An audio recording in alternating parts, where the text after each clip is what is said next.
லட்சுமதி, இதுவரைக்கும் இந்த மாதிரி படத்தை நான் பார்த்ததே இல்ல. போடு போடு. லட்சுமி,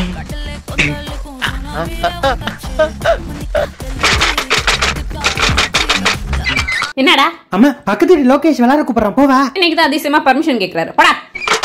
லட்சுமதி, லட்சுமதி, வா வா, நல்ல இடம் வருது, நல்ல இடம் வருது, பாரு பாரு. லட்சுமதி, என்ன அது? இப்ப என்னடா? ஆமா, மேத்ஸ் ஹோம்வொர்க் பண்ணாம விளையாட போறோம் பாரு. ஐயா, ஹோம்வொர்க் பண்ணாம ஸ்கூல் போனதே கிடையாதா? லட்சுமதி, நான் போறேயா? உனக்கு அறிவு இருக்கா? அப்பாப்பா, இது வேறப்பா. என்னடா வேற? அப்படின்னு நோட்டு பாக்குறீங்க? ஐயோ, நம்ம மாட்டிக்கிட்டோம்யா.